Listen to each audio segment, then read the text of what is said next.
যাও, আগে তো নিজেকে বাঁচাতে হবে, তাই না? হ্যাঁ গো, এই গয়নাগুলো সব বন্ধক রাখলে তুমি ছাড়া পাবে তো? জানি না কি হবে।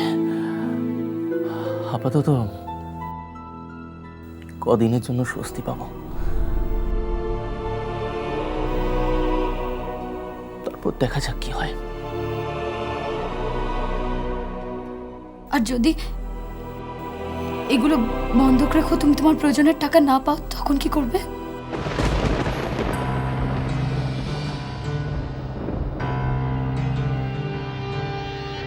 তখন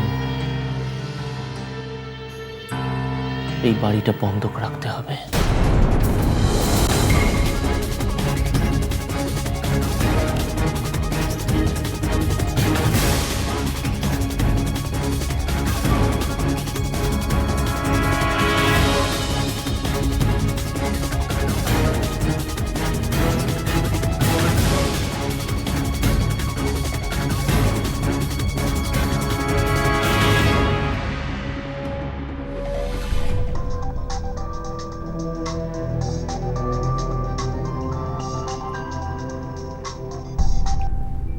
ইয়েস মিস্টার সেন, খবরটা পেয়েছি। আপনি জামিন পেয়ে গেছেন। তবে এটাও জানি যে তার মেয়াদও ফুরিয়ে এসেছে। খুব অল্প দিনের মধ্যে আপনাকে আবার কোর্টে হাজির হতে হবে এবং হাজতবাস করতে হবে। আমি আপনার উপর রাগ করব না মিস্টার রণজয় রায়, এতে আপনার কোনো দোষ নেই। জানেন মিস্টার রণজয় রায়, আমার আপনার উপর না করুণা হয়।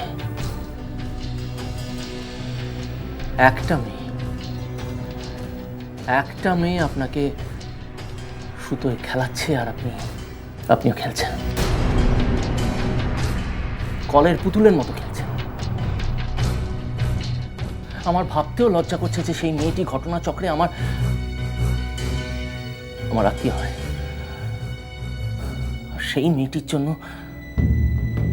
তার বোনের গা থেকে সমস্ত গয়না আমি খুলে ফেলতে বাধ্য হয়েছি। আমার ঘরের লক্ষ্মীর গয়না চলে যাচ্ছে। আমি আপনার ঘরের লক্ষ্মীকে আপনার ঘরেই আসতে দেব না।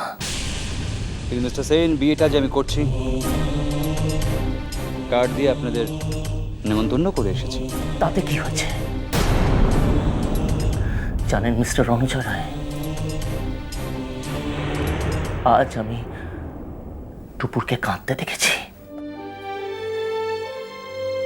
আজ অব্দি সারা জীবন আমি ওর থেকে শুধু নিয়ে গেছি। কোনোদিন কিছু দিতে পারি নেভার। আজ আমিও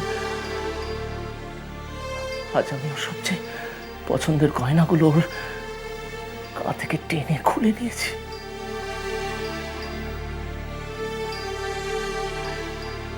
কাল হয়তো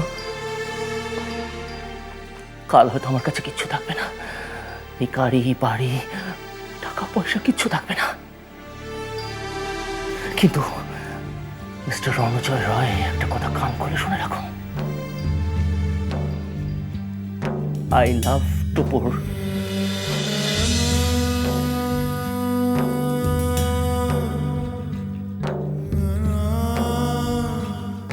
আমি টুপুরকে ভালোবাসি।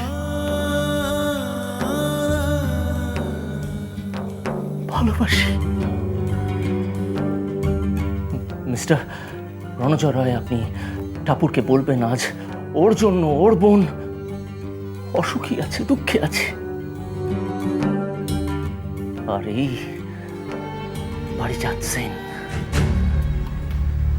টুপুরের পর, এর জন্য কোনোদিন তাকে ক্ষমা করবে না।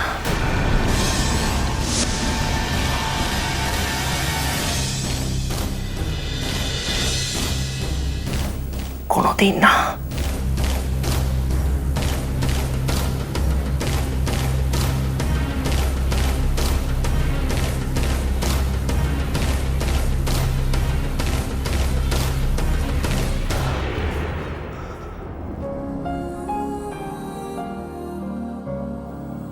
আমি টুপুরকে ভালোবাসি।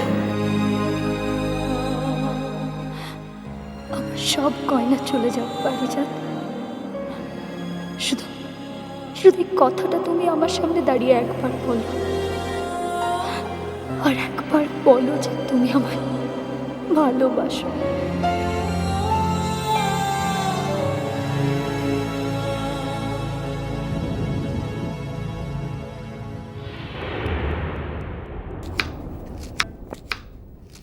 মা, ও মা, কি করছো তুমি? সবজি কাটছো? টিকলি শোন, তোর বাবা এলো? না, বাবা তো এখনো আসেনি। এই লোকটাকে নিয়ে আর পারি না, দিন রাত্রি যে কোথায় কোথায় ঘুরে বেড়াচ্ছে কে জানে। কেন? তুমি তো জানোই বাবা কোথায় গেছে।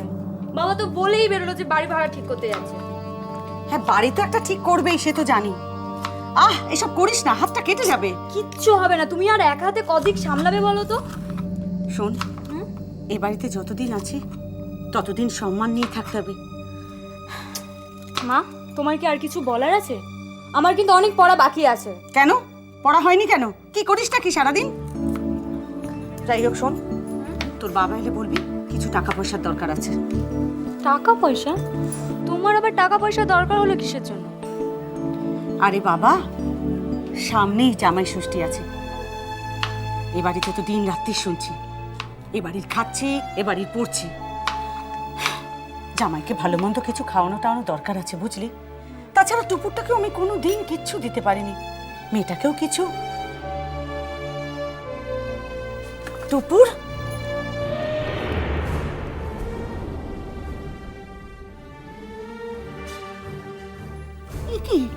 একই বেশ তোর, হ্যাঁ?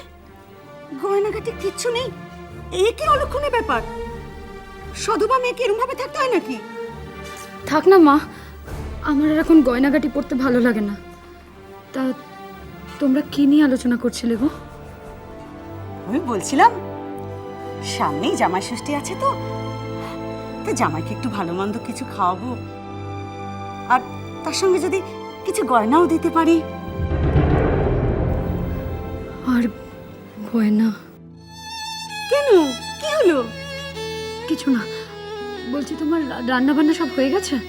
না রে, এখনো হয়নি, কিন্তু হয়ে যাবে। হ্যাঁ রে, জামাই খাবে তো?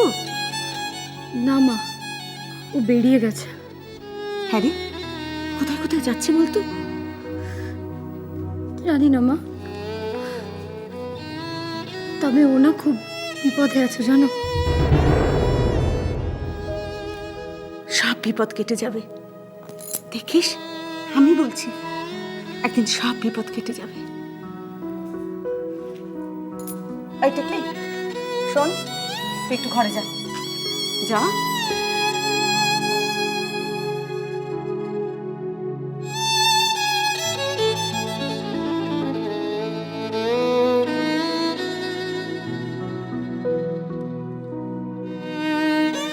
টুপুর শোন। হ্যাঁ মা, বলো। টুপুর, তুই সত্যি সত্যি গয়নাগুলো খুলে রেখেছিস? হ্যাঁ, তুই তো সবসময় গয়না পরতে ভালোবাসিস, নাকি অন্য কোনো ব্যাপার? কি হলো, চুপ করে আছিস কেন? বল, কোথায় গেল গয়নাগুলো? সব গয়না বন্ধক দিয়ে দিয়েছি মা।